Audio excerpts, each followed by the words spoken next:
이제 과학은 연구실을 걸어 나와 생활 속으로 들어왔다. 삶의 현장에 녹아있는 살아 숨쉬는 과학. 생활 속 숨겨진 과학을 재발견하는 시간. 현실적이며 신비한 과학의 세계를 만난다.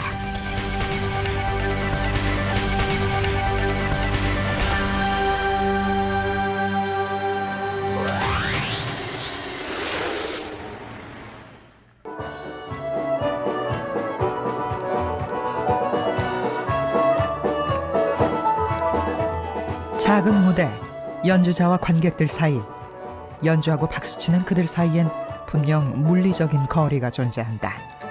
그럼에도 그들은 거리감을 느끼기 힘들다.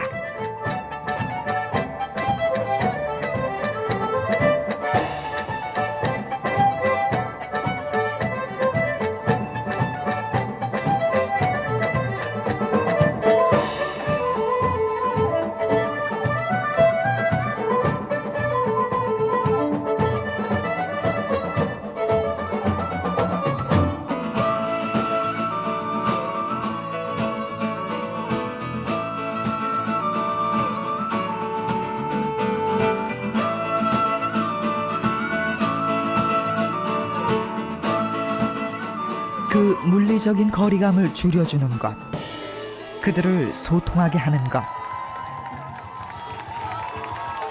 그것은 소리다. 시공간을 가로질러 사람과 사람, 사물과 사람을 소통시키는 매개체. 그래서 혹자는 소리를 관계지향적 감각이라고 말하기도 한다.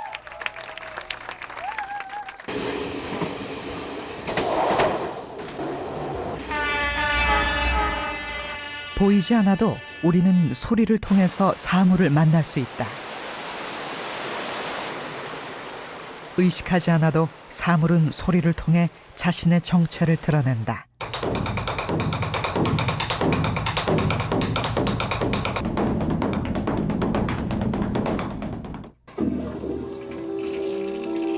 그렇다면 이러한 소통은 어떠한가? 사람이 만들어내는 여러 가지 소리는 원하든 원하지 않든 이웃 간의 절묘한 소통을 가능하게 한다.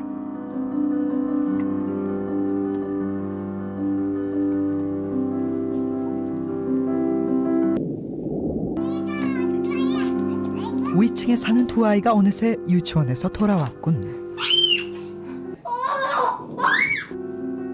쟤들은 아무래도 잠이 없는 애들 같아.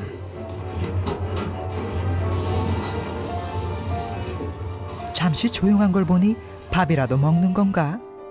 아니야, 피아노를 치는 건 걔들 엄마인걸?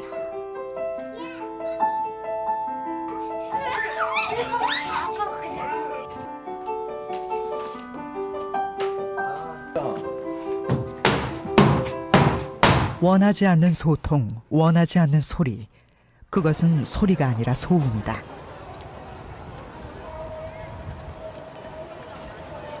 특별한 경우를 제외하고는 우리는 참으로 수많은 소리를 들으며 살아간다.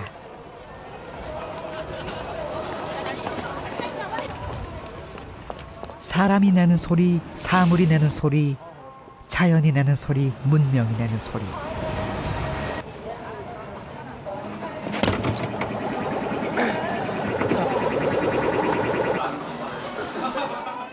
그나마 다행스러운 것은 사람에겐 소리를 선별적으로 받아들이는 능력이 있다는 점이다.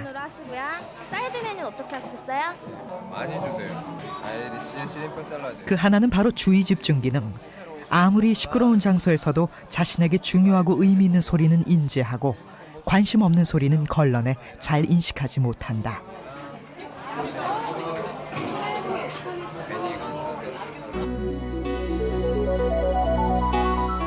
또 하나 특별한 기능은 사람의 청각이 특정 주파수대의 소리만을 인식한다는 점이다.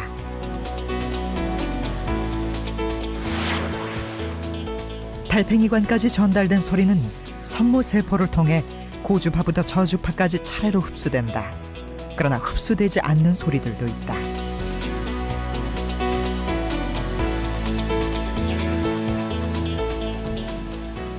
일단 달팽이관으로 전달이 되었다고 하더라도 아까 그 섬모세포에서 신경 신호를 내야 되는데 그 손모세포가 신경을 내는 주파수 영역이 우리 가시 영역으로 한정이 되어 버렸습니다. 그래서 나머지는 들어온다고 해도 반응을 못 하는 거죠.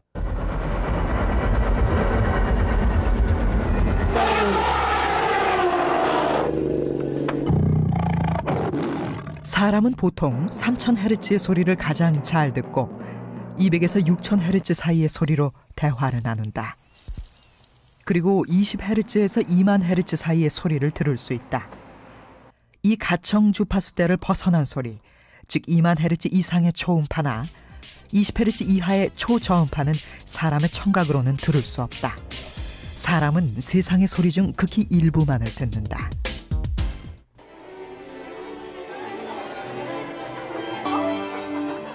음대 학생들이 연주 연습을 하는 현장. 학생들은 줄을 튕기거나 치면서 소리를 만들어낸다. 소리는 떨림을 통해 생겨나고 떨림의 수가 주파수를 결정한다.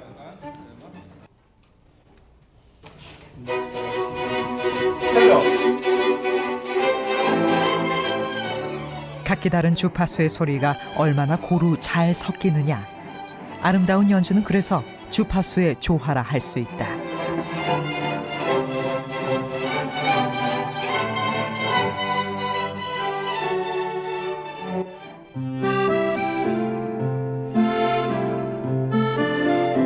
세상의 모든 소리 주파수가 조화를 이룬다면 얼마나 좋을까.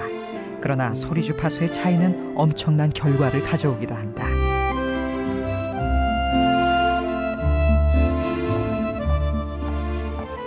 먼저 언젠가 읽었던 조나단 스위프트의 소설 걸리버 여행기를 떠올려보자. 그런 일은 시간만이 해결할 수 있다. 대신 회의에서 의논해야 하는 것이다. 제 나라로 돌아가게 해주세요. 걸리버와 소인국 사람들 간의 대화는 정말 가능했을까? 손용훈 선생님은 아니라고 단정한다.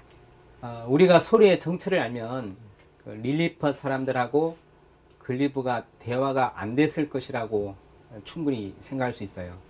그러니까 소리의 정체는 크게 두 가지로 표현할 수 있는데, 하나는 소리가 높고 낮은 거, 그 다음에 또 하나는 소리가 크고 작은 거, 이 두 가지거든요. 발성기관이 작은 것은 진동수가 많아 높은 음을 만들어낸다. 반면 발성기관이 큰 것은 진동수가 적고 낮은 음을 만든다. 발성기관의 차이는 에너지에도 차이를 가져온다. 크면 클수록 큰 소리가 난다. 글리브와 그 릴리프 사람들의 이제 크기 차이가, 키 차이는 12배인데 보통 몸의 크기는 3제곱 하잖아요. 그들의 몸집 차이는 1700배 이상. 그들이 내는 소리는 진동수와 크기에 있어 엄청난 차이가 난다.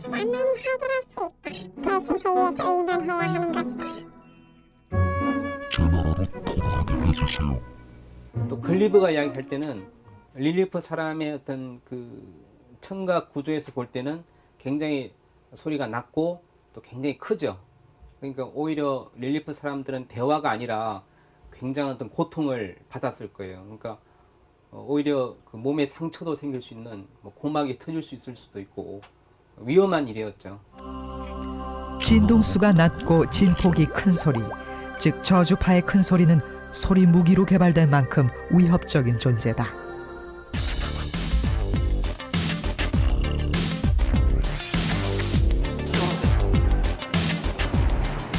사람은 가청주파수를 벗어난 초저주파를 듣지 못한다. 그러나 사람이 듣지 못한다고 없는 것이 아니며, 아무리 낮은 소리, 작은 소리라도 일정한 에너지를 갖고 있다. 사람은 그 영향 속에서 벗어날 수 없다.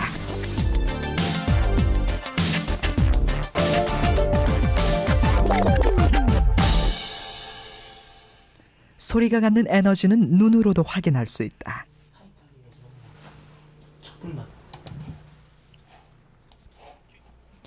저주파를 들려줄 수 있는 스피커 앞에 촛불을 준비한 뒤 10Hz의 초저주파를 발생시켰다.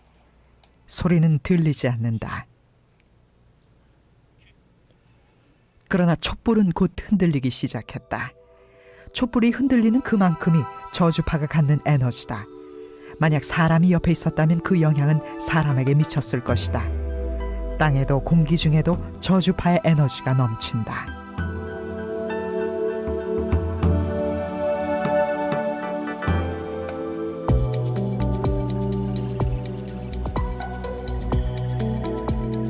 한국지질자원연구소에서는 땅속에서 발생하는 지진파와 대기 중으로 전파되는 저주파를 측정한다. 강원도 철원, 고성, 백령도, 김포 등 특정 지역의 주파수들이 실시간으로 감지된다.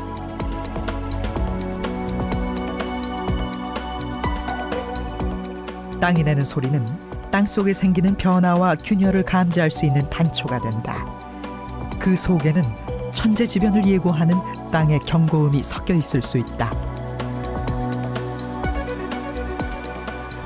저주파는 사람들이 들을 수 있나요? 들을 수 없습니다. 이 지금 보시고 계신 자료는 20Hz 이하의 저주파수 음파에 해당하기 때문에 인간은 들을 수 없는 자료입니다.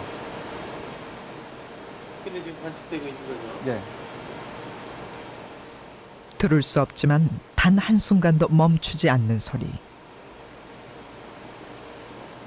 지진파도 물론 지표 근처에서 나는 경우에는 어느 정도 그런 그 주파수 성분을 포함하고 있지만 대부분 지하 깊은 곳에 일어나게 되면은 전파되는 과정에서 고주파 성분은 소멸이 돼 버리고 저주파만 지표에 도달하기 때문에 그 좀 여러분들이 그 일상적인 소리와 달리 들을 수가 없고 다만 그거를 감지할 수 있는 지진계라는 귀를 이용해 가지고 저희는 그 소리를 듣고 있습니다. 지구는 큰 변화를 일으키기 전 반드시 경고 신호를 보낸다. 지구 내부에서 일어나는 변화의 소리. 인간은 듣지 못하지만 일부 동물 중에는 낮은 영역의 진동이나 소리를 감지하는 능력이 있다. 만약 그러한 능력이 인간에게도 있다면 우리는 천재지변을 피해갈 수 있지 않을까? 아마 못 듣는 게 어쩌면 우리 인간한테는 다행일지도 모르겠어요. 만약에 그 모든 그 낮은 주파수 더 박쥐도 듣는다는 그 초음파 그 고주파도 다 듣는다 그러면은 귀가 굉장히 시끄럽고 우리가 그 혼란스럽지 않겠습니까? 그렇지만 그 못 듣지만 그 사람에 따라 가지고는 지각 능력이 조금씩 다르기 때문에 지진이 일어날 때 어떤 그 특이한 소리를 들었다는 사례를 보고한 사람들이 여럿이 있습니다. 그 말들을 이렇게 종합을 해보면은 지진이 날 때 그 자기가 느낀 느낌이 마치 그 자기가 지옥에 가본 적은 없지만 지옥에서 나는 소리가 이런 소리가 아닐까 할 정도로 굉장히 불쾌하고 사람에 따라 가지고는 약간 구토, 메스꺼움 같은 어떤 이런 그 느낌을 받았다고 그 보고가 되어 있습니다.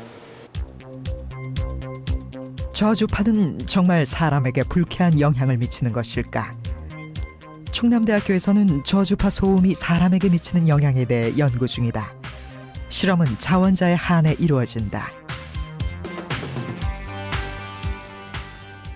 떨리긴 하네요. 스피커가 엄청나게 큰데 예. 뭐 어떤 느낌일 것 같아? 글쎄요. 저주파라는 걸 실감해보지를 못해서 정확히 뭐라고는 못하겠는데요.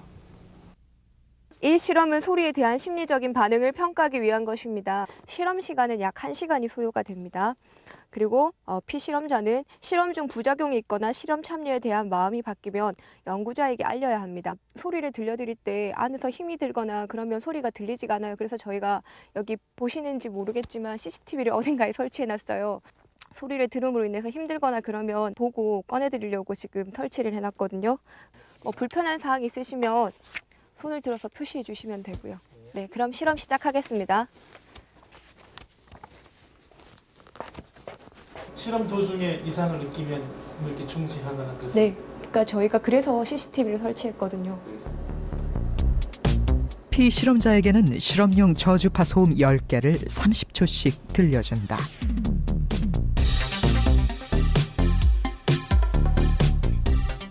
저주파가 흐르는 동안 피실험자는 설문지에 적힌 어휘 중 당시의 느낌을 가장 잘 표현한 어휘를 찾아 표시한다.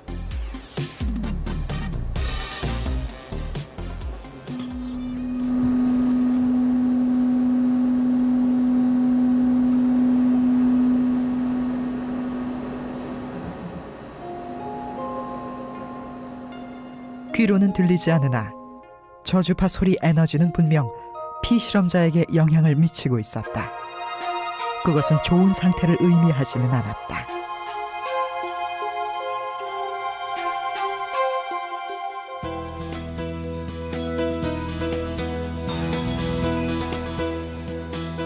어휘 테스트의 결과는 저주파 소음에 대한 심리적 반응을 보여준다. 가까이 하되 다 그 안에서 그렇다면 저주파의 영향은 심리적인 것에 그치는 것일까? 저희가 찍은 그것을 사진은 알아보기 나중에 위해 자율신경계 반응을 알아보는 실험이 계속됐다. 그리고 머리에 이렇게 신체적으로 생리적으로 저주파는 어떤 영향을 미칠까?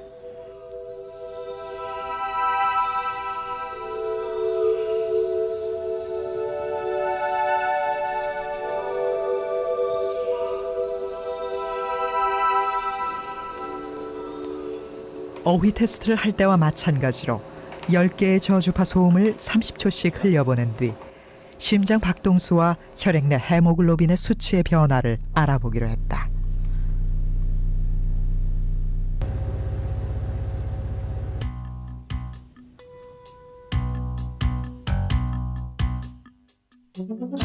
잠시 후 심장 박동수는 급격한 변화를 보이기 시작했다. 소음의 종류에 따라 조금씩 다르긴 하지만 혈액 내 헤모글로빈의 수치도 급격한 변화를 보였다. 실제로 피실험자는 어떤 느낌을 받았을까? 그때는 몸이 좀 조금씩 떨리는 기분이고요. 마찬가지로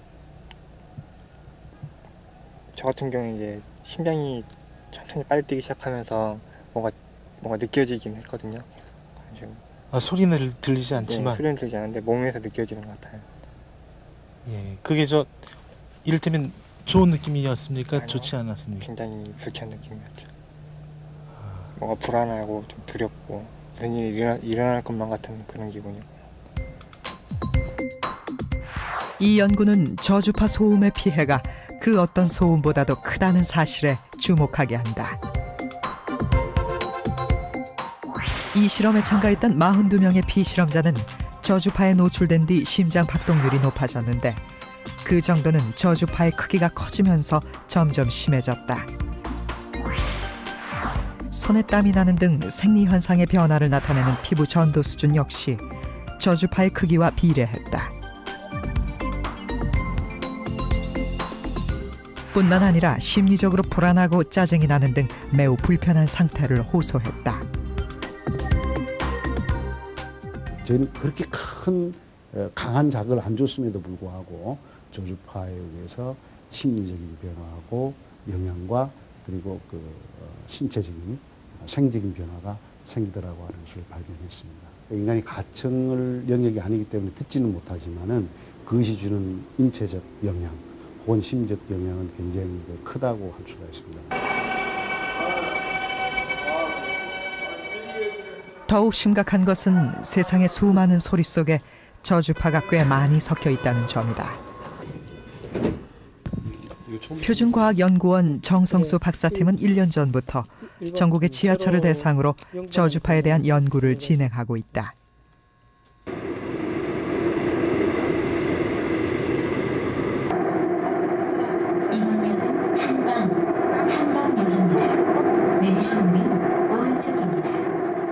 우리 귀에 들리는 가청 주파수대의 소리만으로도 지하철 소음은 심각한 수준이다. 지하철 객차 내의 소음은 80데시벨 이상으로 이는 청력 장애를 일으킬 수 있는 수치다. 내리실 문은 오른쪽입니다. City Hall. The exit doors are on your right. 법원 검찰청으로 가실 고객께서는 이번 역에서 내리시기 바랍니다. 실험 종료. 소음의 정도는 속도와 레일의 상태에 따라 달라진다. 때문에 객차 내에 있을 때보다 역사에 있을 때 소음의 정도가 덜하다. 우리가 안에 충사에서 내렸어. 한국표준과학연구원 정성수 박사는 지하철에서 녹음한 테이프를 재생하여 소리의 주파수와 크기를 분석한다.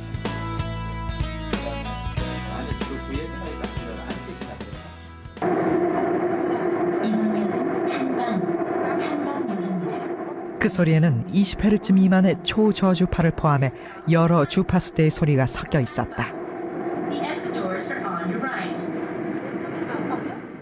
귀가 못 느끼지만은 우리 신체 일부들은 이만한 음악 레벨을 계속 지속적으로 우리가 에너지를 받고 있는 거죠. 소리로는 못 듣지만 그렇죠. 에너지는 계속 우리 몸에 계속 몸에 영향을 미치는 그렇죠. 영향을 미치게 되죠. 그래서 이 같은 경우는 지금 차량이 아직도 새 거고 레일이라는 마모 상태가 좋기 때문에 아직 큰 그 소울에 비해서는 낮은 편이라고 할 수 있습니다. 사람은 가청 주파수의 소리일 경우 80데시벨, 초저주파일 경우 120데시벨이 넘으면 불쾌감과 압박감을 느낀다. 때문에 레일의 마모가 적어 마찰음이 크지 않은 대전 지하철의 경우 저주파가 인체에 미치는 영향이 적고, 오래되어 마찰음이 큰 서울 지하철은 저주파가 인체에 미치는 영향이 큰 편이다.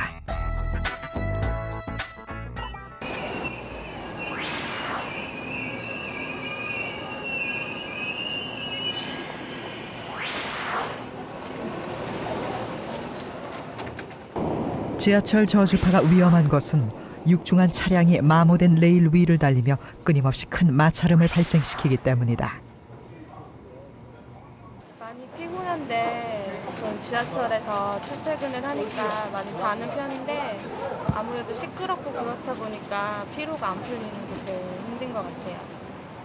지하철을 이용하는 사람들 대부분은 자신을 보다 피곤하게 만드는 것이 에너지가 큰 저주파라는 사실을 인식하지 못하고 있다.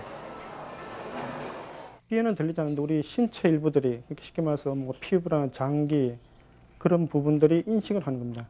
그래서 그런 노출이 심하게 되면 우리가 쉽게 말해서 뭐 구토를 일으킨다든가 머리가 띵하게 아프다든가 그다음에 가만히 있더라도 뭔가 좀 불안한다든가 신체적으로 압박감을 느낀다든가 이런 영향을 받게 되는 거죠. 우리가 비행기를 타면 굉장히 불편하지 않습니까? 내리면은. 근데 비행기 속에서 뭐 우리가 그 자세 때문에 혹은 공기 때문에만 그런 것이 아닙니다. 일반인들은 그걸 모르고 있는데 그 비행기 안에서 생기는 기내에서의 저주파가 굉장히 많이 발생합니다. 그것 때문에 사람들이 굉장히 피곤함을 느끼게 되고요. 고속버스 운전자가 서울서 대전을 가거나 화물 트럭 운전자가 서울서 부산을 가게 되면 굉장히 저희가 불편함을 느끼지 않습니까? 그게 운전에서 피로해서 그런 것이 아닙니다. 실제로는 그 안에서 일어나는 그 공명현상이 생기고 그 저주파 때문에 생기는 불편함입니다. 그러니까 우리가 들리지 않으니까 뭔가 오감에 의해서 느끼지 못하니까 내가 피곤해서 그런가 보다 운전해서 이렇게 생각하지만 실제로 그 안에 이유 중에 하나는 저주파에 노출되어 있다는 것이죠. 그렇다면 지하철을 버리고 다른 교통수단을 이용하는 것은 어떨까? 버스를 타거나 승용차를 구입하거나 아니면 건강을 위해 가까운 거리는 걷거나. 결론부터 말하자면 모든 교통수단은 초저주파를 발생시키며 인체에 영향을 미친다. 그리고 산속에 들어가서 살 것이 아니라면 그로부터 자유로울 수 있는 사람은 거의 없다. 저주파 소음은 에너지가 굉장히 멀리까지 전달되기 때문에 그거를 저감시키는 게 굉장히 어렵습니다. 그래서 가청 영역은 우리가 어떤 그 흡차음제를 써갖고 적절하게 차단함으로써 우리가 그 소음을 많이 저감시킬 수 있는데 이 저주파로 갈수록 그 소음을 갖다가 저감시키는 게 굉장히 힘들기 때문에 멀리까지 이제 전달되는데 문제가 있는 거죠. 예를 들어서 기착관이라고 생각합시다. 기착관이 있는 것 자체가 이미 모든 사람들이 다 저주파에 영향을 받는 겁니다. 그렇기 때문에 거기서 피해버릴 방법은 없는 것이죠. 그래서 그 문제는 지금 전 세계가 다 각국이 다 중요한 문제로 삼고 있기 때문에 그걸 줄이기 위해서 노력을 하죠. 세상 만물이 진동하며 자신만의 소리를 낸다. 인간이 발전이라는 이름으로 만들어낸 문명의 산물도 자신의 소리를 가지고 있다. 그중 어떤 것은 병이 되는 소리를 가졌다.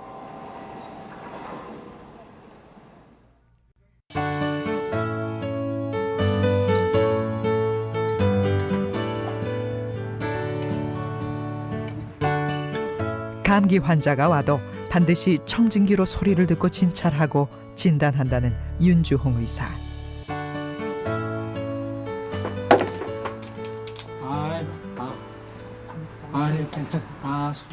그는 환자의 심장 뛰는 소리, 숨 쉬는 소리, 그리고 장이 움직이는 소리를 듣고 몇 가지 진단을 내렸다. 아, 여기는 이 소리가 이거 여기 이런 소리가 나고 이런 소리가 이런 소리가 나는데 날 곳에서 소리가 나지 않는다. 이것이 이상한 거 아니야? 예를 들어서 소리가 나지 않을 소리가 난다. 나야 할 것에서 희미하게 난다. 높게 나야 할 때서 얇게 난다. 이런 걸 가지고 아, 심장이 나쁘다 이런 소리를 이제 할 수 있었죠.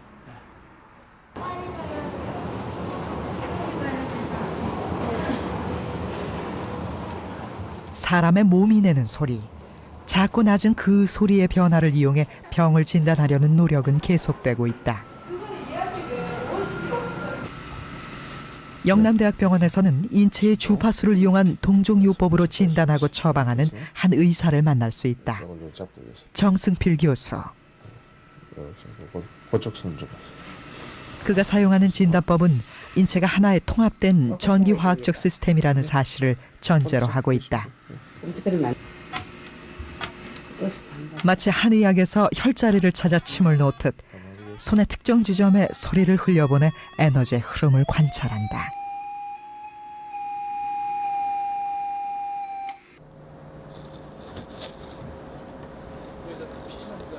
만약 에너지 흐름이 자연스럽지 않으면 그래프가 초록선 윗부분이나 아랫부분에 위치하게 된다. 심장은 괜찮아요? 심장은 좀 그랬는데. 심장도 좀 이상 있죠? 있었는데 되게 좀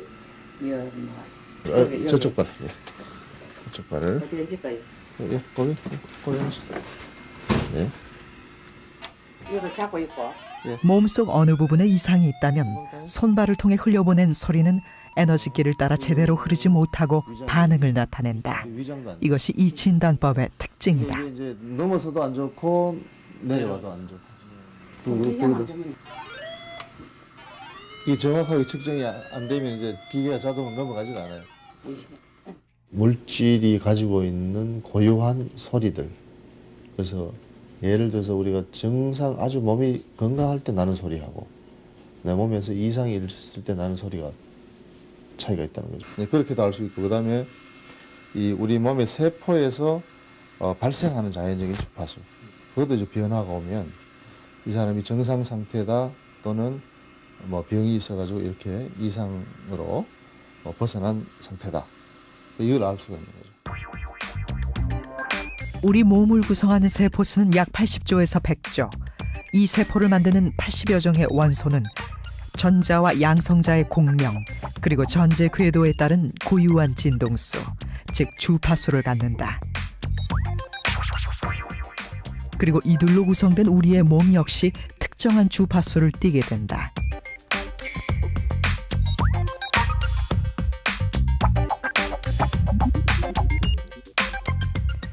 만약 우리 몸이 보내는 소리와 주파수의 변화를 알아챌 수 있다면 발병하기 전에 치료가 가능하다. 때문에 정승표 교수는 동종요법이 예방의학에 가깝다고 말한다. 이런 걸 이제 동종요법이라고 합니다. 이게 지금 원래 이제 우리나라 동종요법이 제시하는 치료법 역시 아직은 낯설다. 이상이 생긴 장기에 같은 주파수의 약물을 투입하여 공명을 일으킨다는 것. 만약 이러한 치료가 100% 가능해진다면 우리는 여러 가지 약물 부작용에서 벗어날 수도 있다. 그것은 아직 실험 중이다. 지금 이상이 계신 게 갑상선 쪽에 옛날에 젊을 때 갑상선을 알았지만 지금 현재는 괜찮으시다 하는데 이쪽의 검사상으로는 갑상선이 지금 병은 아니고 조금 이제 이 정상이 아닌 걸로 그렇게 좀 나오는데 언제든지 이게 스트레스를 많이 받거나 그렇게 되면은 갑상선이 올 수가 있어요. 딱 아시네. 그거나 골다운증 그것도 아시고. 말씀 안 드렸는데. 예, 또 저 이거 무릎 아픈 거 이런 먹고 관절 그것도 아시고. 그거 딱 아시네. 요 해가. 어떠세요? 딱 아시니까. 참 좋지 뭐 기분이. 신기하고. 예, 신기하고 예. 이거 처음 나왔어요 기계가. 예, 지금 아직 없어요. 그래 그럼 우리 아들도 아마 이거 검사할 수 있어요. 예.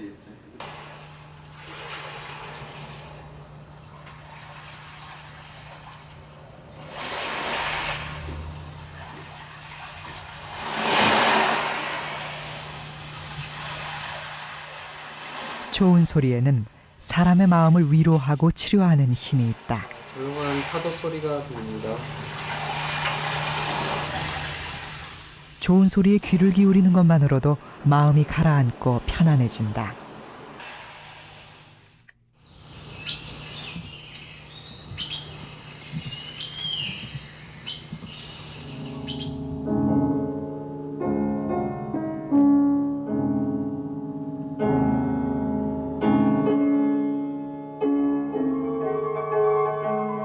우리는 치료에 쓰이는 소리에서 몇 가지 공통점을 발견할 수 있다. 대부분 자연의 소리이거나 잘 알려진 클래식 소품들이다. 변화가 심하지 않고 단순하면서도 반복, 변화가 있더라도 아주 적은 변화들 이루어진 음악들입니다. 음의 변화폭이 그다지 크지 않고 높은 음에서 낮은 음으로 부드럽게 옮겨간다.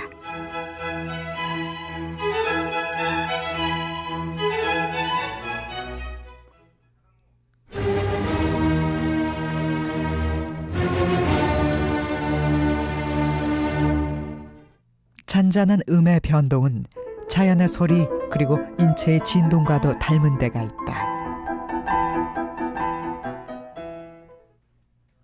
엄마의 심장 박동 소리, 또 장애 움직이는 소리들, 또 그 양수 속에서 차있는 여러 가지 움직이는 소리들, 그 안에서 아기는 그 태아가 그 소리에 뭐라 그럴까요? 소리를 익히게 되고 익숙하게 되고 안정을 찾게 되는 거죠. 가장 좋은 치료라고 할 수 있는 것은 바로 그 태아의 환경으로 돌아가는 것. 가장 처음에 듣던 순간으로 돌아가서 자기의 원인을 찾는 것. 그게 가장 좋은 치료 방법이라고 할 수가 있습니다. 하지만 그런 환경이 어렵기 때문에 자연의 소리라든지 순수한 소리들을 통해서 음악 치료를 하는 것이죠. 만약 마음이 울적하고 위로가 필요하다면 심산계곡을 찾아가 끝없이 흘러내리는 물소리를 들어도 좋다.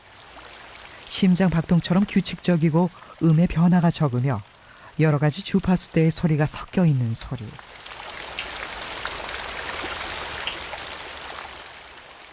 흐르는 강물 소리를 분석해보면 주파수가 고르게 띠처럼 분포되어 있는 것을 볼 수 있다.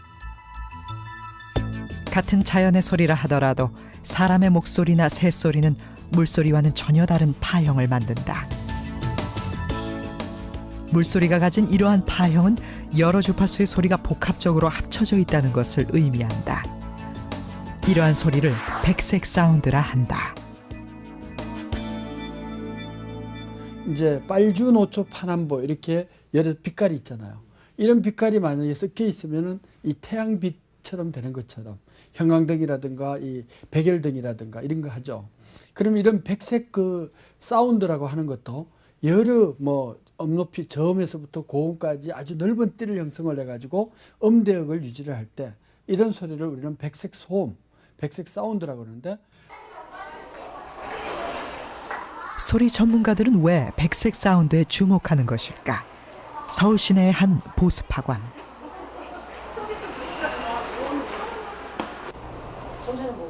학교 수업에 학원 수업까지 하루 9시간 이상 책상 앞에 앉아 있어야 하는 학생들에게 끊임없이 집중력을 요구하는 것은 무리가 아닐 수 없다. 속는 셈치고 실험 삼아 마련한 방법이 바로 수업 시간 내내 백색 사운드를 들려주는 일. 실제로 아이들한테 이제 조금 이런 게 딱 느껴지는 게요. 산만한 게 많이 없어지는 것 같아요. 그러다 보니까 이제 수업의 집중력도 이제 향상되고, 그로 인해서 이제 뭐 점수가 더 향상되고, 그렇게 되는 것 같아요. 아, 소리는 들렸는데요. 그게 무슨 소리를 뜻한다는 것은 아직 몰랐어요. 아니, 들어보긴 했는데 그게 무슨 소리인지 몰랐고요. 그냥 에어컨 소리인 줄 알았는데. 여러 주파수대의 음역이 고루 섞인 6데시벨 정도의 작은 소리.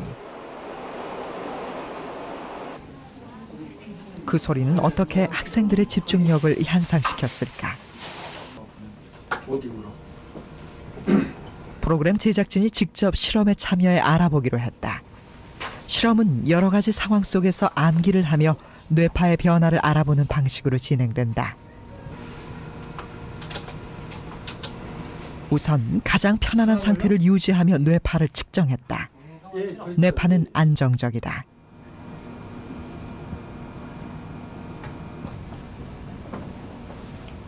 염정민. 다음은 그 상태를 유지하며 사람의 이름을 외우도록 했다. 오병윤, 이인호, 김미경, 유진아, 윤진성, 베타파의 항진이 확인된다. 김혁수.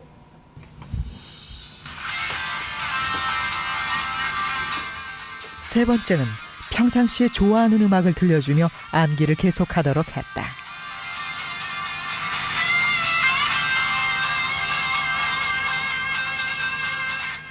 적막한 상태에서 암기를 했을 때보다 베타파의 항진이 약간 줄었다.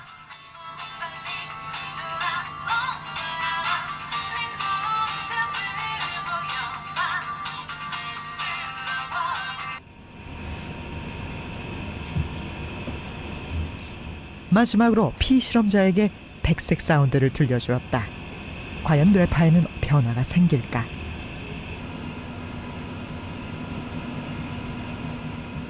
암기를 계속하고 있음에도 거짓말처럼 뇌파는 안정적이다. 편안한 상태의 뇌파와 비교해보면 아무런 소음이 없는 상태에서 암기를 했을 때 뇌는 가장 큰 자극을 받았고, 백색 사운드를 들으며 암기를 하는 동안 뇌파는 편히 쉴 때와 같은 상태를 유지했다. 일상적인 상태에서는 이 베타파가 과도하게 항진되거나 그럴 수 있는데, 그 백색 사운드를 들려줬을 경우에는 이 과도한 베타파의 항진이 줄어서, 실험 결과에서 보듯이 줄어서 안정적인 상태에서 유지를 할 수 있다는 의미가 되겠습니다. 왜 사람의 뇌는 백색 사운드에 편안한 반응을 보이는 것일까? 우리는 생활하면서 이미 주변에 널려있는 이런 백색 사운드를 듣고 자라거든요. 근데 이런 공부를 할 때라든가 업무에 집중을 할 때 이런 소리가 전혀 안 들리게 되면 사람은 적막감이라는 이런 그 청신호계에서, 청각신호에서, 신경계에서 이런 적막감하고 싸워야 됩니다. 근데 이게 주변의 소리, 즉 백색 소음이 잔잔하게 들리게 되면은 그러한 것을 잊어버릴 수가 있고, 즉 이 신경, 청신경계가 즉 자극을 받지 않는 가운데서는 이 적막감을 해소할 수가 있고 또 안정감을 느낄 수가 있다는 겁니다. 왜냐하면 이게 평상시에 들리던 소리이기 때문에.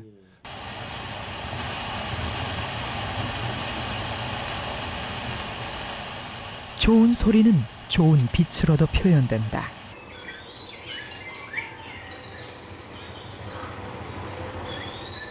떨림, 진동, 주파수라는 특성을 지닌 소리는 빛의 세계와도 닮은 점이 있다. 빛의 성질 역시 파동이다.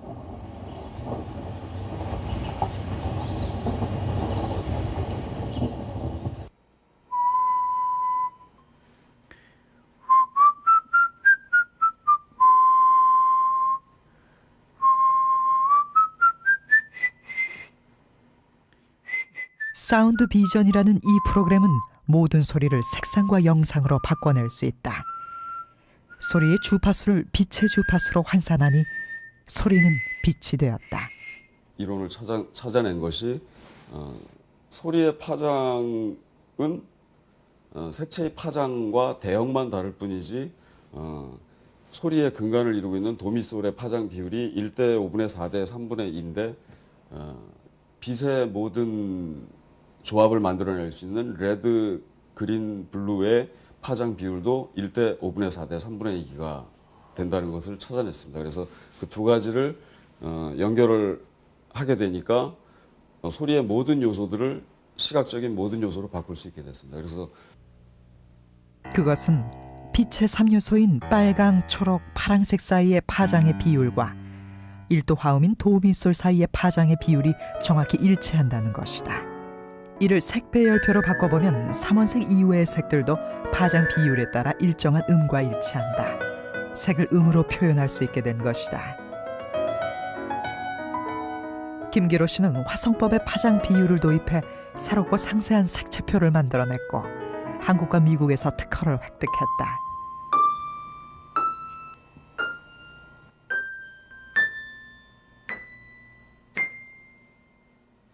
도미, 솔 음정은 색으로, 소리의 크기는 면적으로, 옥타브는 명도로, 음색은 채도로 표현된다.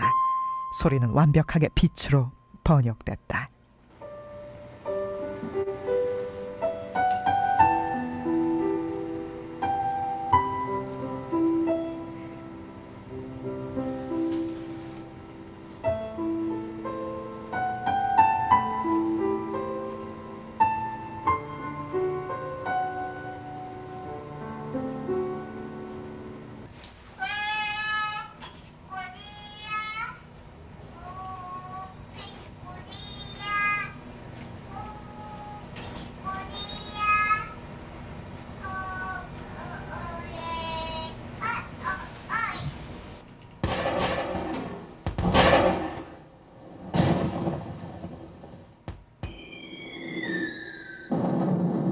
화음이 되는 음들은 서로 같이 울려주면 동양적 사고로는 뭐 상생해서 그리고 공명을 해서 서로 음들이 울림이 서로 조금 증폭이 되는 거죠. 그래서 그 상생 효과를 일으키는 거고 공명 공진이 돼서 그걸 이제 우리 귀는 아름답게 듣고 그렇게 만들어져 있는 거죠.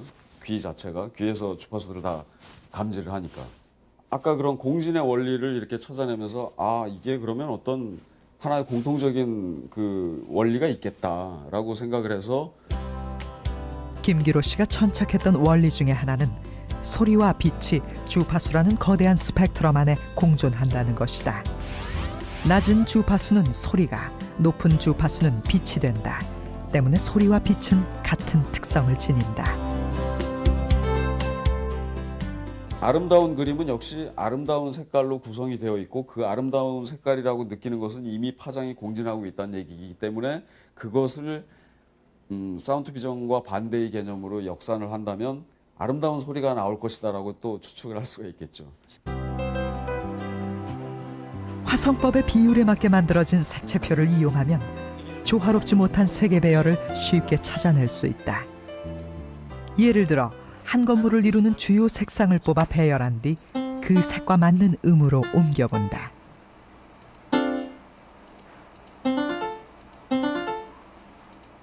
불협화음이다.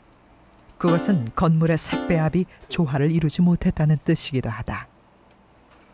지하철 8호선 안내도 이거에서 지금 이건 코드가 없는 거죠. 이거 같은 경우에는 화성법으로 나온 코드가 아니고 그냥 그냥 엉뚱한 코드가 나왔군요. 그렇죠. 불협인 셈인 거죠.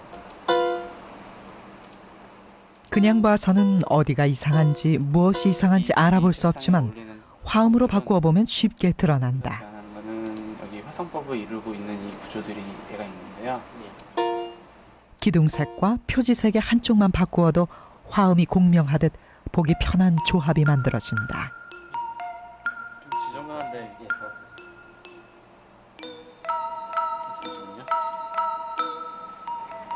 가지 색 음은 불협화음을 공명공진하는 모든 것은 아름답다. 하나씩 좀 무슨 코드인가요? A 마이너스 A 메이저 7이요. 예, A 메이저 7. 잘 어울린다는 거죠? 예, 그렇죠.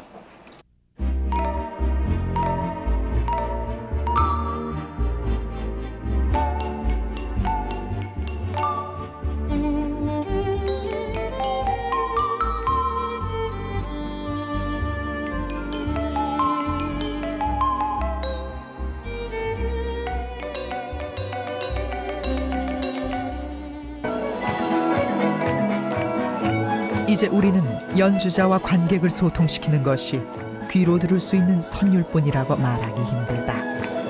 그들은 의식하지 못하는 수많은 소리와 진동 속에 쌓여 있으며 그것이 공명하여 몸과 마음에 기쁨을 만들어낸다. 소리는 그렇게 세상과 나를 소통시키는 힘이다.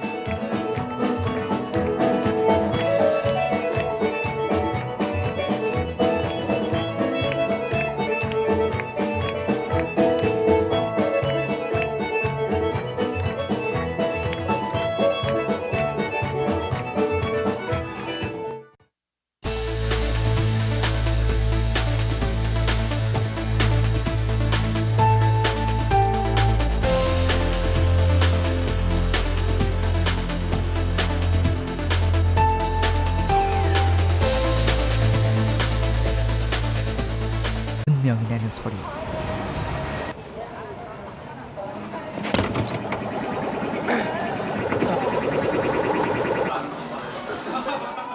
그나마 다행스러운 것은 사람에겐 소리를 선별적으로 받아들이는 능력이 있다는 점이다. 하시고요.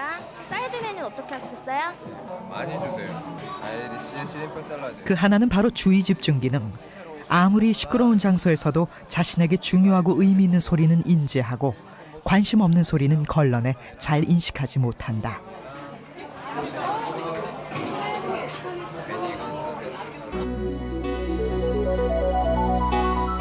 또 하나 특별한 기능은 사람의 청각이 특정 주파수대의 소리만을 인식한다는 점이다.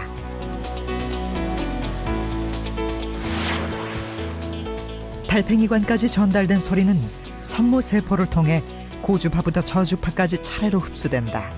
그러나 흡수되지 않는 소리들도 있다.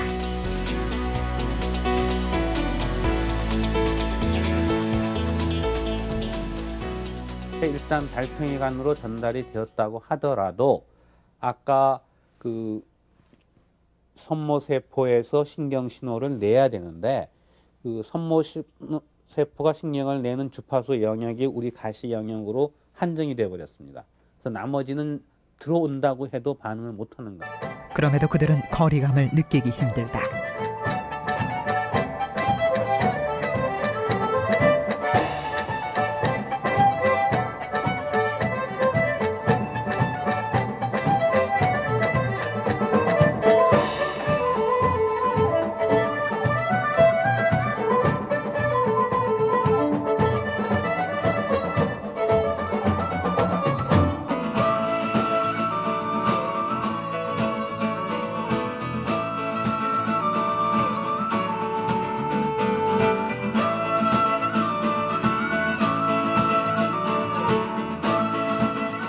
그 물리적인 거리감을 줄여주는 것, 그들을 소통하게 하는 것,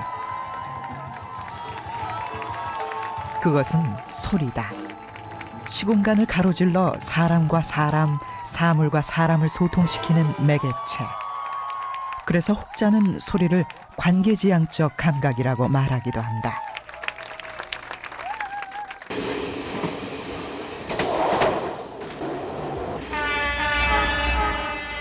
보이지 않아도 우리는 소리를 통해서 사물을 만날 수 있다. 의식하지 않아도 사물은 소리를 통해 자신의 정체를 드러낸다.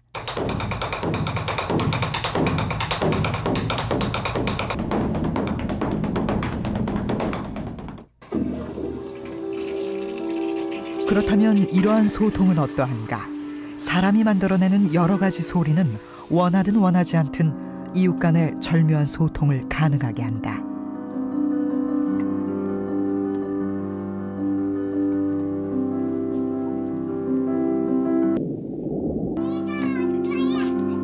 위층에 사는 두 아이가 어느새 유치원에서 돌아왔군.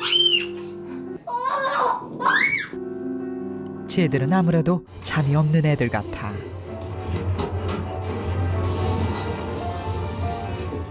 잠시 조용한 걸 보니 밥이라도 먹는 건가? 아니야, 피아노를 치는 건 걔들 엄마인걸?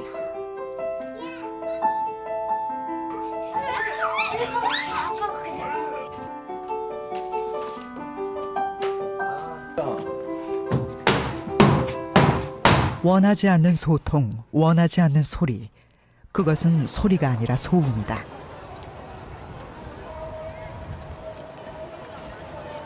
특별한 경우를 제외하고는 우리는 참으로 수많은 소리를 들으며 살아간다.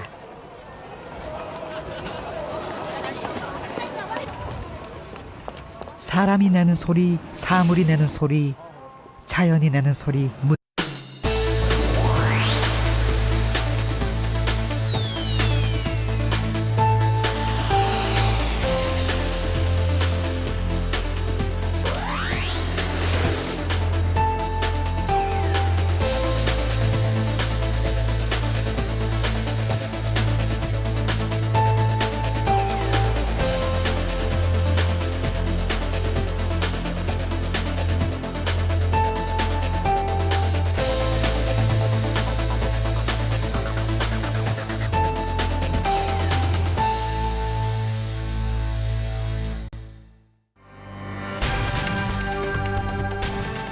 이제 과학은 연구실을 걸어 나와 생활 속으로 들어왔다.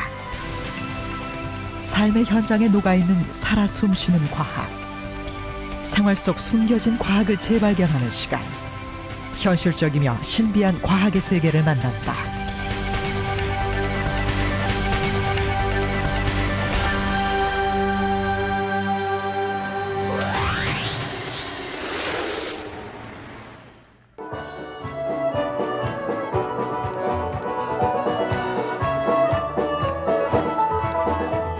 작은 무대, 연주자와 관객들 사이, 연주하고 박수치는 그들 사이엔 분명 물리적인 거리가 존재한다.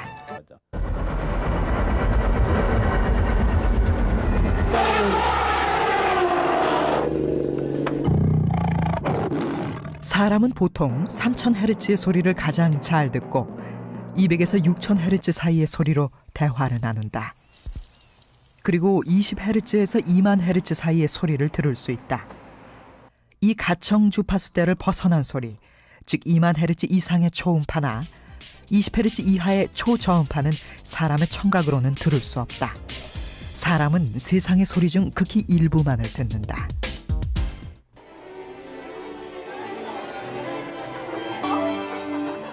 음대 학생들이 연주 연습을 하는 현장.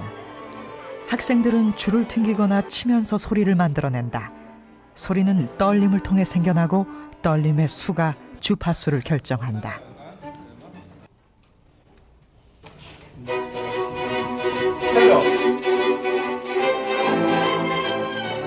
각기 다른 주파수의 소리가 얼마나 고루 잘 섞이느냐. 아름다운 연주는 그래서 주파수의 조화라 할 수 있다.